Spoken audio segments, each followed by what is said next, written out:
Hey, everybody. Welcome to Simulmedia Live. My name is Matt Collins, and it's so great to have you from wherever you're watching and however you're watching on LinkedIn or on Twitter, on Zoom. Thanks for taking time out from your day to come and join us. So, we had our guests on today for the first time 4 months ago. And at that time, we talked about durable marketing strategies that were valuable decades ago, remain important and valuable today, and will likely be really important and valuable in the marketing arsenal in the future. And these are the sorts of things that I think of, like these tactics, these durable marketing tactics are the sorts of things that we often learn in like our intro to marketing class. They're really basic fundamental things that oftentimes I think can get lost and overshadowed by newer, shinier things. In fact, we talked with John Lombardo and Peter Weinberg about shiny objects and how they can overwhelm some of the excellence that can be had in just getting some of the basics right, like maximizing unique audience reach and offering up distinctive creative things that are so elementary. Well, how much has changed in 4 months? You know, back then those concepts were considered perhaps boring or the kinds of things that are all too familiar. But in that time, in the last 4 months, of course, you know, just as we have seen a lot of people talking about a resurgence in likely career interest in companies that were once seen as boring, companies like consumer packaged goods, incumbent big CPG companies that sell at retail, or managing supply chains at grocery stores. Those were jobs that were once seen as maybe not quite so sexy for especially students coming out of business schools. But now those companies are solving really, really big problems. The notion of getting toilet paper at scale to grocery stores all over the world has now suddenly become, I'm sure, the fodder of Harvard Business School case studies. And just as those once boring concepts, I think, are coming back into vogue, so too, I think, are durable marketing strategies, because it's those durable marketing strategies that help us get through the hard times, because they give us a compass. They give us something that we can anchor onto and give us direction. And so I'm really pleased today to be joined by John Lombardo and Peter Weinberg once again from the B2B Institute at LinkedIn. The B2B Institute is a think tank that's funded by LinkedIn that's designed to help B2B businesses grow and power their growth. And there are no two smarter marketers that I've come into contact with, and no two guys right now, all things being equal, gentlemen, I'd rather be having a beer with you than doing this over video call. But really great to have you, John, there in the middle, and Peter on the right. Thanks so much for joining us on Simulmedia Live again, guys. Thanks for having us. Yeah, our pleasure. Great to be back. So, guys, as I mentioned, when we had you here the last time around, you were presenting Binet and Field's research on some durable marketing strategies. The B2B Institute obviously has B2B in its name, but we talked about how really the great thinking that you guys are doing at the B2B Institute applies, I think, across B2C as well. These are concepts that if a B2C marketer were to take them to their CMO and say, you know, I really think we need to pay attention to this stuff, the CMO would have been wise to pay attention. Today, I want to focus on a couple things. First, we're going to make it a little bit more conversational than we did the last time. And towards that end, I want to encourage anyone who is listening to ask a question at any time. I'm not going to wait till the end of this program to pull an audience question. I'm very eager to see what people ask John and Peter today. They get a lot of great questions on their LinkedIn feeds and in response to their LinkedIn posts. And I'm encouraging all of you who are watching, ask a question on the fly. I will be checking those questions and we'll be getting them to these two guys as soon as they arrive. But in the meantime, I figured, we'd start by talking a bit about what each of you are noticing, writing about, posting about on LinkedIn. What are you talking about with clients and other interested parties who are asking you, hey, Peter, hey, John, what do you guys think? And you can take this in any direction that you want. But Peter, let's start with you. What are a couple things that have been on your mind recently, things that you've been writing about, tweeting about, talking about, posting on LinkedIn about, that may be sort of striking or apropos for the time that we're in now? Yeah, sure. I mean, I guess I would start just at the business level versus the marketing level. And I think, you talked about the importance of fundamental strategies, and that's very much top of mind for me. I've been thinking a lot about how in good times it's relatively easy to succeed. So when the stock market's booming and customer sentiment is flying high, everyone looks really good. And frankly, even if you don't have some of the fundamental strategies right, because the market's doing so well, a lot of that gets papered over.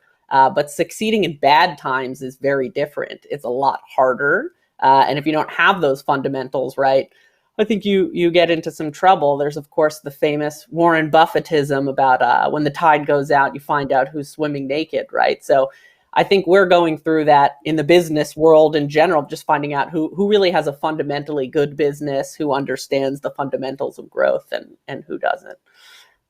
In the marketing world, definitely could talk about a lot of things. I guess as I see it, the market could sort of be segmented in three ways. There are people who can't afford to advertise because their businesses are like existentially in trouble by this crisis. So like the travel vertical, for instance.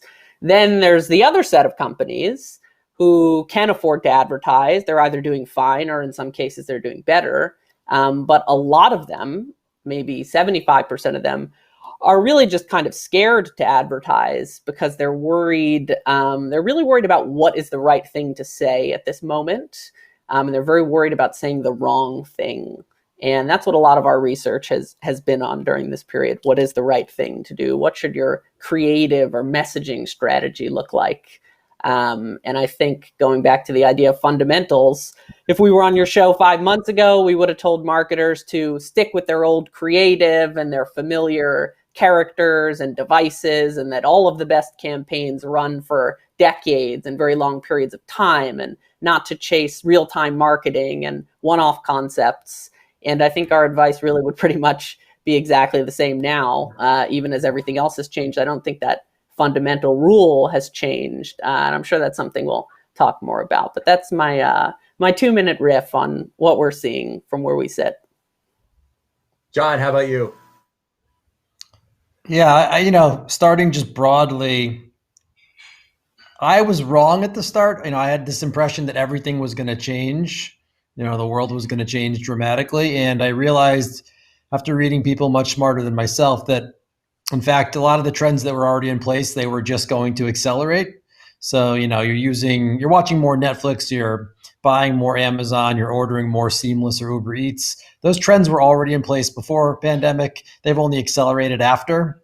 If you think about that's your personal life, your professional life, even if we just stay within Microsoft for a minute, at the industry level, cloud usage is up.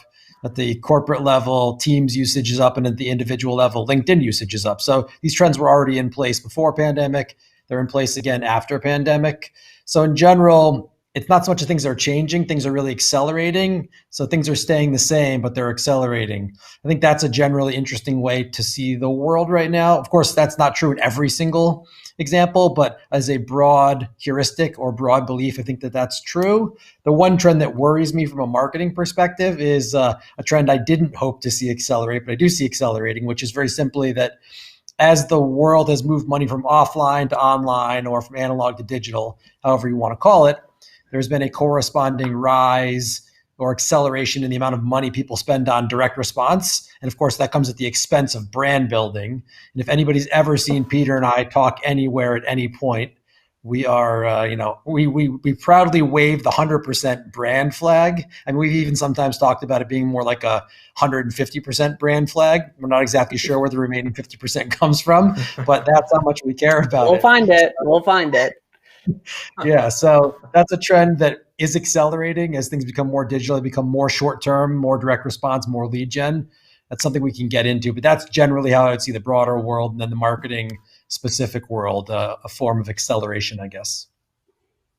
So I'm joined today for the second time by John Lombardo, who's in your middle pane, and by Peter Weinberg on the far right, both from LinkedIn's B2B Institute, and we're talking about what sort of marketing advice they're giving in today's climate, and how in many ways, as they've both mentioned here in the beginning, durable advice, the same kinds of durable advice that was relevant just even 4 months ago remains relevant today, and we're going to dive into that. If you have questions for John or for Peter about the work that they're doing, ask it however you're watching. You can ask it in LinkedIn if you're watching on their live streaming platform, or you can ask it by Twitter or by Zoom, and we'll get that question right into circulation.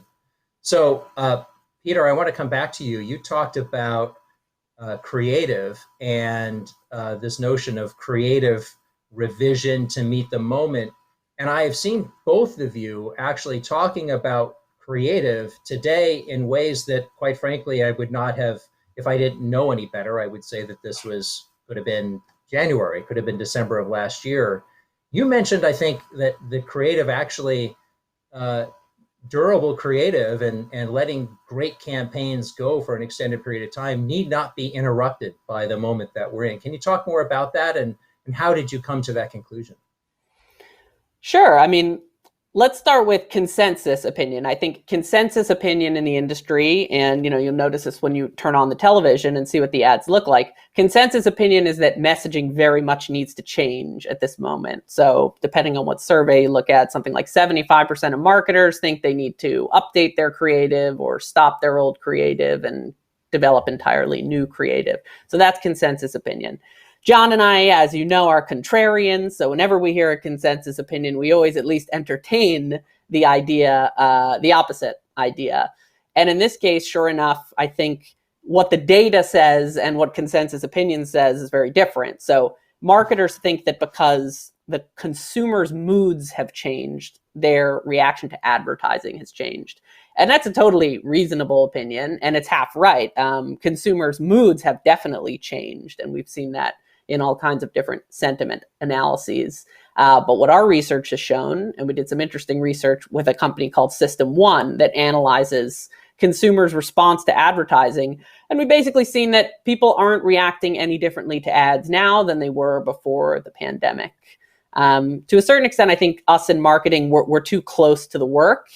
And we forget that most people are just going about their business. Most people have a lot on their minds, and they're not reading very closely into ads. When they see an ad, their expectations are usually that it will have something to do with a product and service, selling a product and service. And they're not really upset or offended when that's what they see. They process it the same as they always have. So I guess if there's a trend that I'm noticing, it's that the PR teams in a lot of marketing organizations are newly empowered. Everyone is very worried about saying the wrong thing and causing a PR crisis or reputational damage.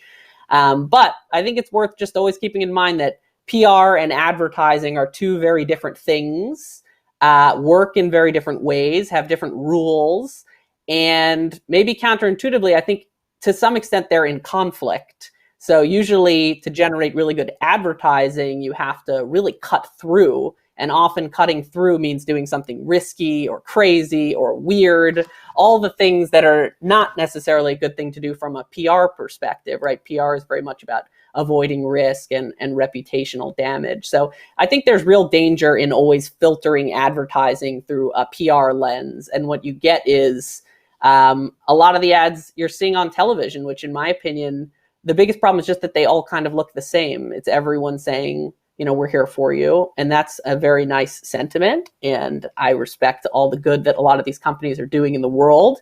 I just think as an advertising strategy, it's not really differentiated and it doesn't really do much for the brand, which doesn't really do much for sales. So that's our contrarian take. Everyone wants to change their creative. They think they need to change the creative.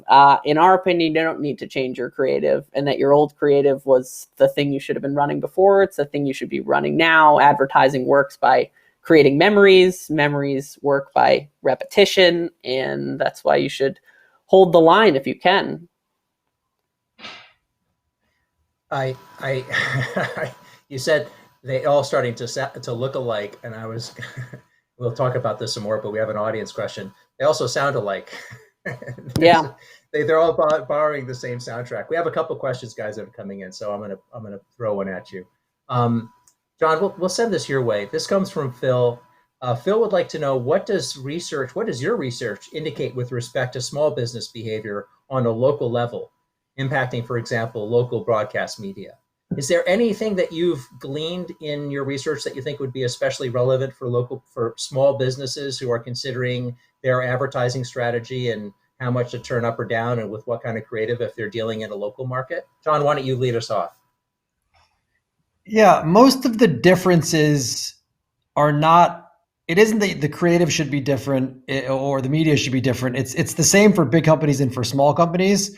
I suppose you just scale it down. So you don't run advertising to as many people and in as many markets, but the fundamental, qualities of good creative or good media strategy, they apply for big companies and for small companies. So if you are, for example, a small company, one of the things that is working well and always works well is what does that company do for its local community? What are the jobs to be done in the local community? How does the company help solve those problems or do those jobs? So that's something from a creative perspective that works extremely well. I think focusing on people, so your employees or your founder, can also be a very smart strategy. And from a media perspective, you always just want to understand, am I reaching more customers than I currently have?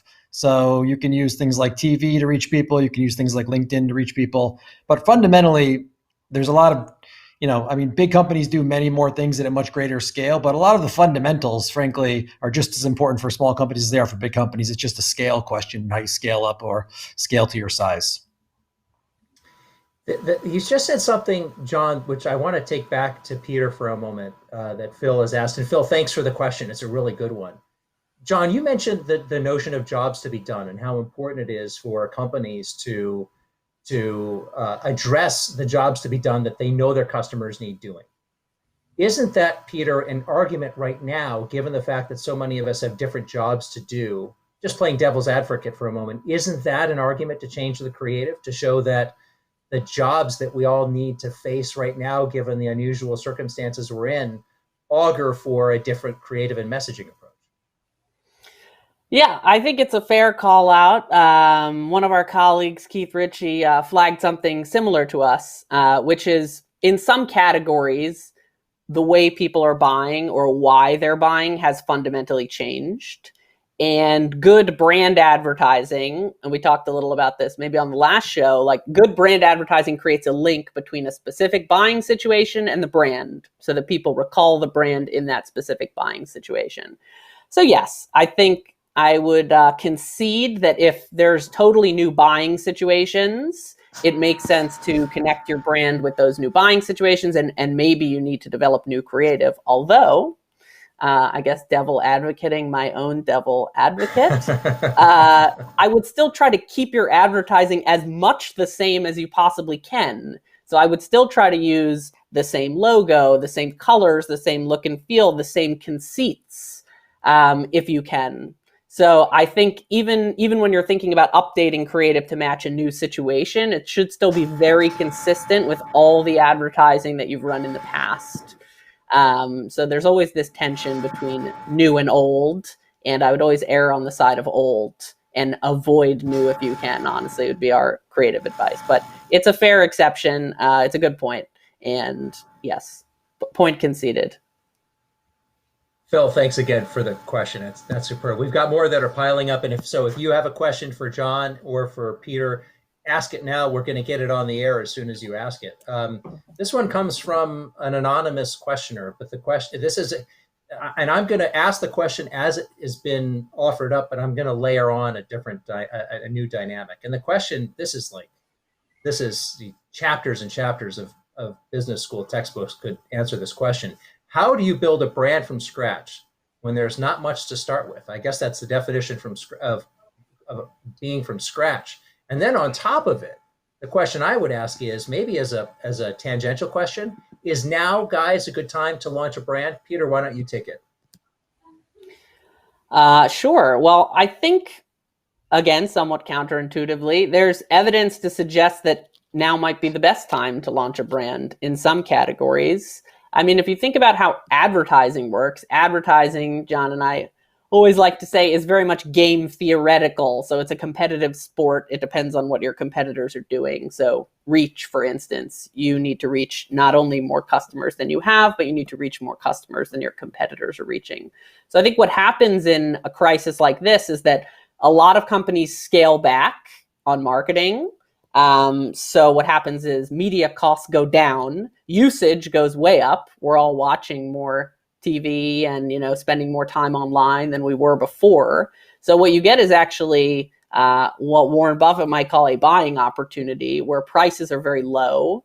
And actually, for a lot of small companies or startups, the barrier to entry is much lower than it might be in more competitive times. And you actually see a lot of like D2C brands piling into media right now that weren't really advertising that heavily before. So I think if you keep in mind that the effects of marketing are very much long term, and that, an ad, for instance, doesn't drive a sale right now, it can, but more of the effects are seen in the years following the running of the ad. Well, if you plan on being in business in a few years, especially when demand returns and there's a recovery, then you really would want to start advertising now. And the best time to advertise is when less people are advertising and when costs are lower. So counterintuitively, I would say now might be the best time to start building a brand.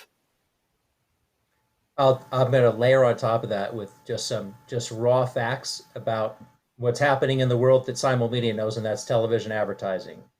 I think right now there is a once in a lifetime phenomenon that's happening, and that it's a confluence of the following events.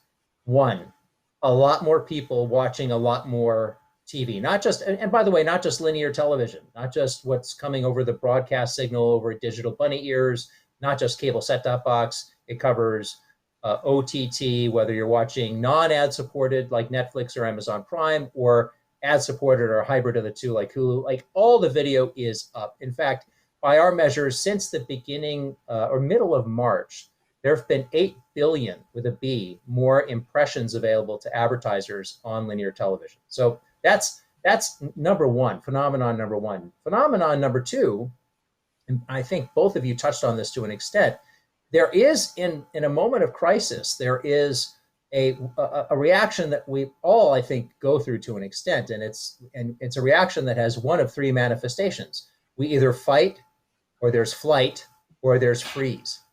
And a lot of advertisers froze. And so in that climate, a lot of networks and inventory providers on the television side started lowering prices in order to goose the market. So we've had periods of time where pricing has come down, and there's a lot written about how now pricing has come down in order to drive more demand for this inventory. Meanwhile, there's more viewers to reach out there, more potential buyers across every segment. And by the way, these viewership increases, they covered every genre of programming except the obvious one, sports, because unfortunately there wasn't a lot of live sports to watch. But what we have seen through our data is that sports viewers, people who love to watch sports, are still watching television. They're just watching other things.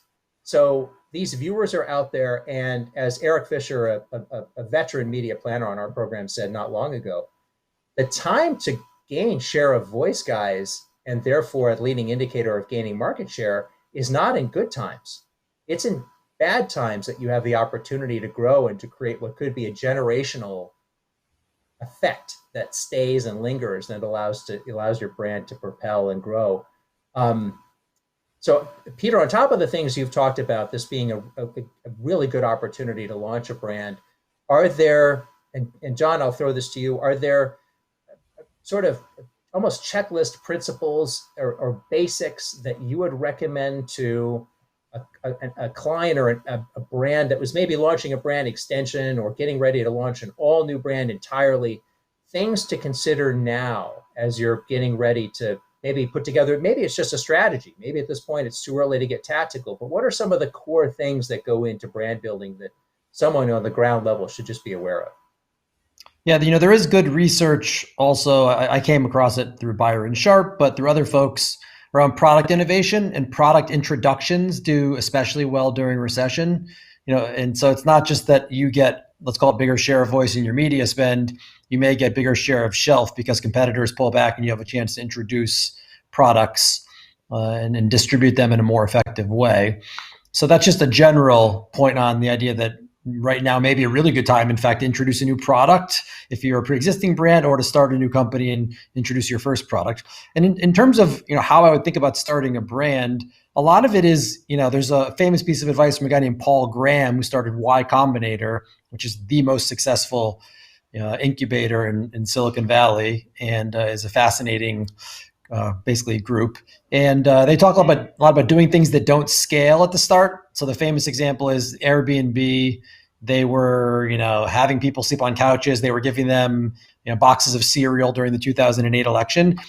And by working closely with your early cohort of potential buyers or users or renters, you learn a lot about what works for your product, and then of course what doesn't work for your product. And you constantly iterate and get closer to what works to get product market fit, essentially. But the early work isn't glamorous. A lot of it is just the hard, elbow grease type work, where you're talking to your early customers and your early friends to figure out what makes sense and what doesn't make sense. You're constantly iterating. You're building a better product. And the minute you get that product locked in, then you start to think about distribution. So then you start to think about, should I run ads on LinkedIn or on Facebook? Should I run ads on, TV, either, kind of traditional TV, or using Simulmedia to do it more OTT? So it's kind of, you lock your product, then you start to scale, but you don't scale until you've talked to a cohort of passionate users or members who help you to figure out really what it is you're going to scale.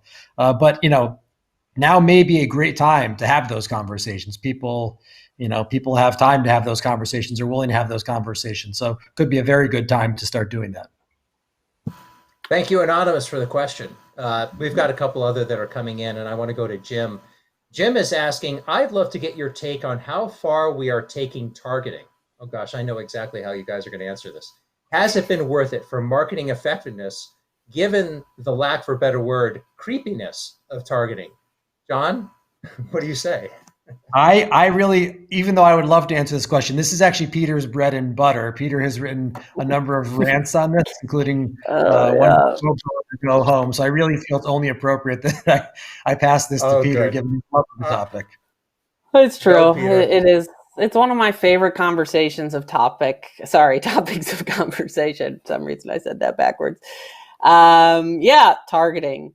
I like to think of targeting as a spectrum from broad to niche. So broad being target everyone on the planet Earth, niche being, Peter in Brooklyn, right? The demographic of one, or personalization.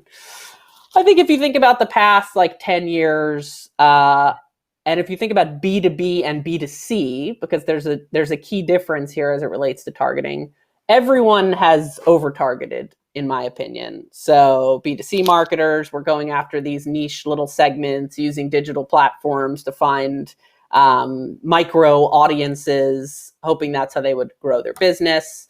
B2B marketers have been obsessed with finding the CEO at the company with 10,000 employees in Cincinnati. So everything's gone very niche.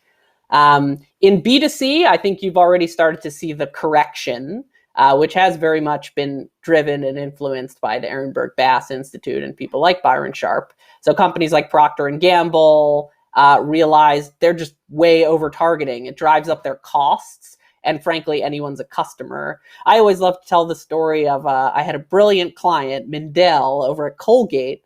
And I worked in digital planning and buying at the time. And I was trying to wow her with all the targeting that the internet had to offer. And she looked at me and she was like, Peter, we're Colgate. Our customer is people with teeth. So, do you have a way of targeting people with teeth? Targeting doesn't matter much when you're trying to reach people with teeth. You just need to reach everyone on the planet Earth. So I would say in B2C, especially consumer packaged goods, targeting has been enormously overrated and has very little value. B2B is a different story because you need some level of targeting in B2B. Not everyone can buy IBM, right? Not everyone is an IT decision maker who buys cloud computing. So there's a need for a baseline level of targeting in B2B. But once you start to think about, number one, the fact that B2B decisions are made by huge committees of people. In tech, for instance, it's something like 20 people, last time I checked, weighing in on every single buying decision. Once you, first of all, consider that it's a big network of people, and then consider the fact that the network is changing all the time. So people are, getting fired or hired or promoted. New people are moving in and out of this network all the time. You realize there's still a very compelling argument to be made for casting a broader net in B2B. So that doesn't mean targeting everyone, but in IBM's case, it means targeting anyone who might be an IT buyer now or maybe even in 10 years, which includes, for instance, junior IT people who are almost always excluded from IT campaigns on LinkedIn. Everybody only wants to reach the CIO. So broadly speaking, no pun intended, everyone has gone way too narrow. In B2C, it's particularly egregious, I would say. In B2B, though, I think there's increasingly an understanding that you need to target the whole network and you need to target the future network. So we need to go a bit broader as well. And that's one of about 300 million things that I could say on this topic. But I'll keep the rant as short as I possibly can, and that's it. That's a great question. And anyone watching this, if they want to get more of Peter's rants, I would encourage following him closely on LinkedIn. You actually don't have to wait for too long before those things to pop up, but because he's had plenty to say on this subject before. Ranting all the time. I'll point out quickly on LinkedIn on the benefits of broader targeting.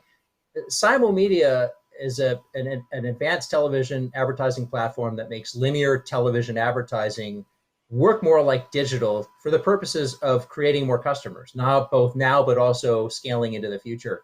And we have created and run lots and lots of campaigns on LinkedIn's platform. We've created several different targeting groups, but the largest one, which really looks at the 5,000 or so companies that advertise on television, and then looking at a very broad spectrum of job titles that would likely be a part of that group of 20, Peter, that you mentioned in making a decision about how to deploy advertise both media dollars as well as technology dollars. Our target audience on LinkedIn, I'm not kidding, is about 400,000 people. And so there's definitely room for some very broad-based targeting. Guys, I know we're a little bit over time. Do you have some time to hang on to answer a couple more questions, or do you need to run? Got time. Sure, we've got all the time in the world. Okay. Sad Literally, to say. Appreciate that. Nowhere to go. Literally and legally nowhere to go. Okay. Well, we're grateful for your being a captive audience in a very literal sense.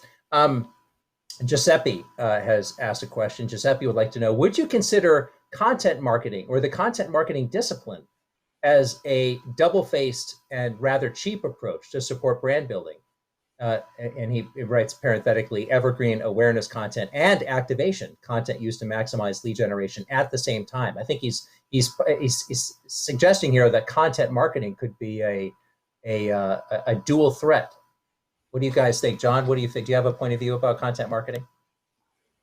Yeah, I spent a lot of time actually as what was called a content marketing evangelist, although Giuseppe's not going to be happy to hear that I'm no longer a content marketing evangelist. I think content marketing has a role to play in broader marketing solutions, but I've actually come to find that the word content really devalues what content marketing is trying to do. In the end, I think a lot of content marketing is marketing to current customers. It's how to get more value out of my subscription, my product, my service. It's for the heavy buyers, for that language.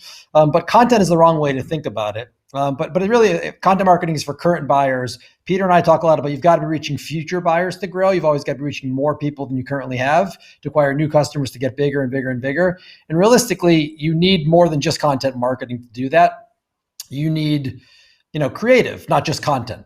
And I think really advertising shines because advertising is more about creative. If you think about the Geico Gecko, that's all about this very well-known device that is linked to Geico, and they put it in very interesting situations, and it's creative, and it gets your attention, and you remember it.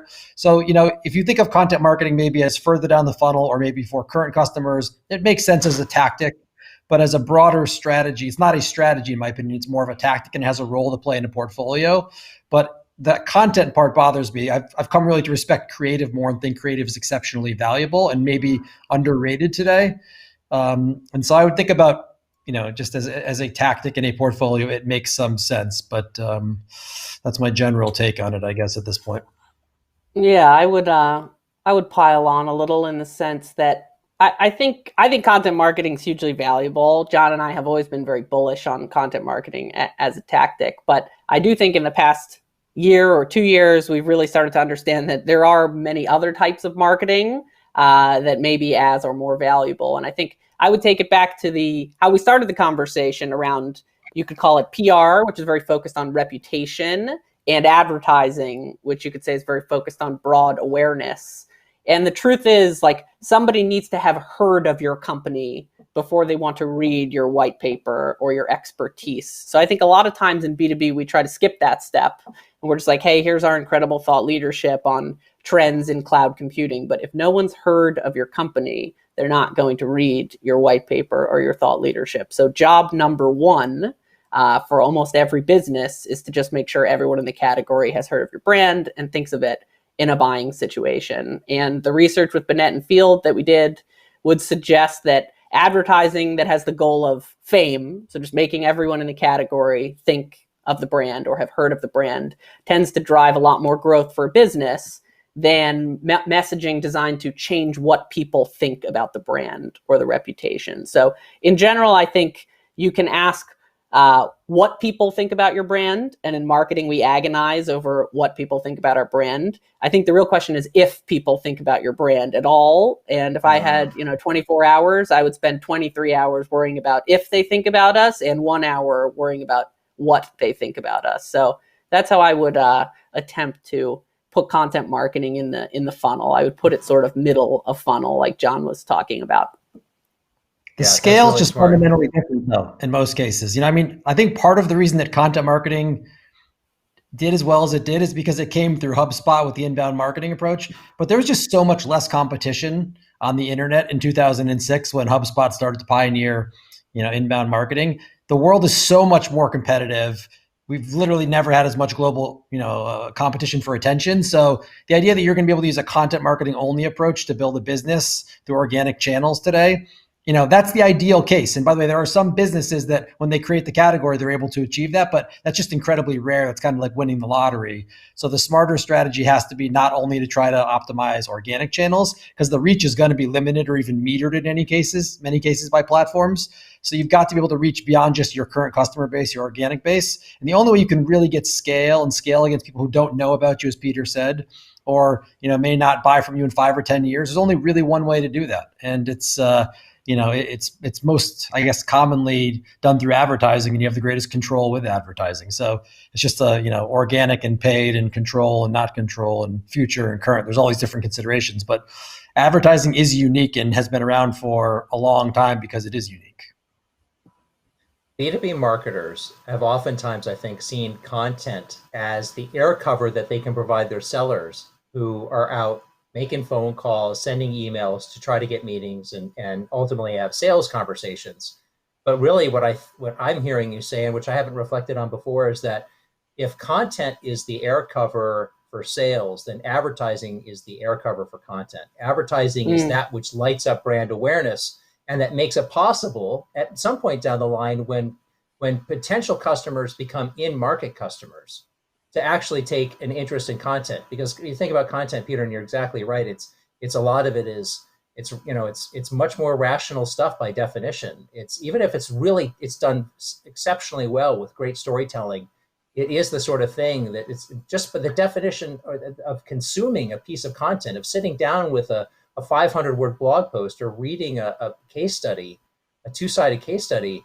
Who's going to do that unless you're really in the market for that thing? So you need the advertising as that air cover layer to build up even the awareness, so that when a customer decides that they're ready to enter in the market, then they will actually perhaps know or remember to seek out your content. So I think that's a great point. Yeah, very well said. So I've got, so Betsy, thank you for, and by the way, for that question, we have Giuseppe to thank for the question, but Betsy actually threw in a comment, and I think the comment was addressed to me for the first time in all of the live streams. I've got a comment that's thrown my way, I think. She says, job titles is going to be way, all caps, too specific for Peter's standards. I'm going to bet Peter says, just say no to job title targeting. I'm the one who mentioned job title targeting just a moment ago in the context of Simulmedia's outreach. Peter, are you saying right now, or were you thinking, was there a thought bubble over your head that said, just say no? No, not. I think I think as somebody who spent a lot of time with LinkedIn's targeting capabilities, I think you should experiment with different ways of targeting your audience. And, to the 400,000 point, Matt, like you should look for it to add up to a big number of customers, such that if you acquired a substantial number of them, you'd be good to go. Job title targeting, yeah, oftentimes it is very narrow and sometimes it doesn't scale. If you're targeting chief marketing officers, it might be too narrow, and you need to make sure that number, whatever the total audience number is, it better be way bigger than your number of customers.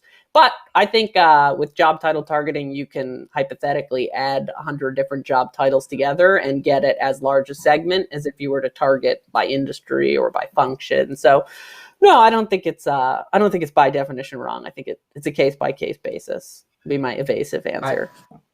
I didn't, Betsy. I just want you to know I didn't pay Peter anything for that answer. This I would was never all throw our completely host above under board. the bus. That would be poor form. I would never do that. Never do that. Yeah, never get Well, invited that's over for actually- dinner again. Yeah, we'll never get invited to the show again. I'm not going to do that. Well, I'm all about candor and pleasing the host is a secondary consideration. Although in this case, I'm always happier to be at least closer to right than wrong. But your point is taken. It is certainly better if you're going to be doing targeting to experiment with different targeting approaches for different campaign objectives and really and spending a little bit before you spend a lot to figure out really what's going to get you the best bang for the buck. I'm going to ask one more question because I'm aware we're way over time. There are others that have piled up here. And so if it's okay with you guys, what I'll do is I'll send you questions that we get after the fact, and maybe we can post your answers in a blog update. Would that be okay? Yeah, of course. Yeah. Okay, cool. So the last question, Kim gets our last question. And the question is this: our company sells fair trade organic bananas. So you could say a niche within a niche. Do you think consumers are willing to pay more for ethically sourced products from local suppliers? If so, which approach would you recommend to convert more customers? It's a great question. Peter, what would you let you go first, and then John, you can get the last word. Sure. I think I would go back to How Brands Grow, that very influential book, which just says, markets are much less segmented than people think. So I wouldn't think about the organic banana buying segment. I wouldn't even think about the banana segment. I would think about the food segment in general and getting as much reach against that segment as possible, which, going back to the Colgate example, is probably everyone with teeth and then some. So pretty much everyone. So I would think about going broad with segmentation and not limiting yourself to a niche. In terms of ethically sourced, that's a very tricky question. I think if you look at surveys, customers will tell you that they will buy from ethical companies and that they very much take that into consideration when making buying decisions. But maybe it's because I'm from New York, I'm a little cynical, and I think what people say in surveys doesn't always mirror what they actually do in their everyday lives. So I think it's great to do ethically sourced bananas. I think that's wonderful. I think all companies should try to do good in the world. But in terms of an advertising strategy, I'm not sure how hard I would personally lean on that. I'm not sure how much it actually influences people's decision making in that category. So that would be my best attempt to answer. John, agree, disagree? What do you think? Yeah, I mean, honestly, if I were marketing that kind of product, if you think back to the 4 Ps, you've got your product here, your organic bananas, and you have your pricing question, will people pay more? You probably need to go around and talk to a lot of your distributors and go visit the stores that they actually put your product on shelf in. And you need to see how's the product, how does it look compared to the competitors? Does it have a big organic sticker on it? And then I would probably test different pricing levels. I think I read something that once you get more than 10% higher than something you're on the shelf next to, people start to blanch at the price. So, again, I'd have to go look at that data again. But, my sense is there's a 10% band you can play with. So you might be able to charge 10% more than a non-organic banana. But I would really go and I would walk stores and I'd try to understand how is my product positioned. Is there a specific organic sticker, for example, that is green and stands out more? But you really want it to leap off of the shelf in some sense. So if that's the key idea, I'd have a brand sticker like a Chiquita banana. I'd have a brand sticker like a color for organic, and then I would test pricing in different stores. So here it's 169, there it's 173, and I think you would learn over time what sells better, and then whatever sells better, I would then roll that experiment out to the broader series of shelves I was marketing those products on. But advertising, yeah, is probably not going to be your most important channel there. It's the least important P in that case. It's probably more about distribution, really, more than anything, and then that informs your pricing strategy. Awesome. Thank you both for that answer. And Kim, thanks for your question. I'm going to wrap this show up. I really appreciate you guys hanging around for as long as you have. How can people get in touch with each of you? And do you guys have any content that's upcoming, or and content could be anything. It could be stuff you're getting ready to publish or broadcast. Peter, let's start with you. How can people get in touch with you, and what are you working on that people should keep their eyes out for? Yeah, well, John and I post most of our rants to LinkedIn. It's where we do most of our work, so would love to connect with all of you there. We have lots of new research coming out. Maybe John can give a preview, but we have a website, b2binstitute.org, where we publish a lot of that research. We have a newsletter, so I would encourage you to check that out as well. John, how about you? How can people get in touch? I'm guessing here I will go onto full screen and there'll be my name below my face, John Lombardo. There I am. Perfect. Connect with me on LinkedIn, please, or follow me on LinkedIn. And in terms of some of the work we've done two really interesting pieces of research during the pandemic, one on creative and what creative strategy should look like. So if you just Google LinkedIn, System One, Orlando Wood, who's got an incredible name, System One, LinkedIn Orlando Wood, you'll find a piece on creative in pandemic or creative in recession. And then we've got a piece with Peter Field. So it's Peter Field, long, dark, or short, advertising in recession. Those are two pieces I would encourage you to read, which have a lot of interesting detail. We've got some research coming out about the alignment of finance and marketing. That's going to come out in probably May. We're doing a bunch of research into creative, more with System One. Peter and I put together a whole deck on what's called all-weather marketing, and we talked a lot about it today. You can also find that on the LinkedIn blog if you just Google LinkedIn Marketing Solutions blog. So that's a bit of a plug for the LinkedIn Marketing Solutions blog and some of our work there, and please do connect with us on LinkedIn. Guys, thanks for that wrap up. I want to give a special thanks to everyone who asked a question today, to Phil, to Jim, to Giuseppe, to Kim, to Anonymous, and Joseph, you asked a question which we will get to in our blog. And Betsy, thanks for your comment about job title targeting. These shows are so much better when people like all of you jump in with your questions. I think I personally would rather hear from all of you than hear any much more from me. So I'm grateful for your participation, and especially John Lombardo, Peter Weinberg. Thanks so much for taking some time out from your days in shelter in place to come and join us. I hope for not too much longer shelter in place, and that maybe we can do this over a beer at some point. But until then, it's great to see you both. I hope you stay safe, be well, and thanks again. And to all of you who are watching, again, thanks so much for being with us. We've got some more content coming up next week on Simulmedia Live, and plenty more guests to come with great things to say, useful things to say about what's happening in the market. And I hope you'll join us then. So until the next time, everybody, take care. Thanks again for watching Simulmedia Live, and we'll see you soon. Bye-bye. Bye.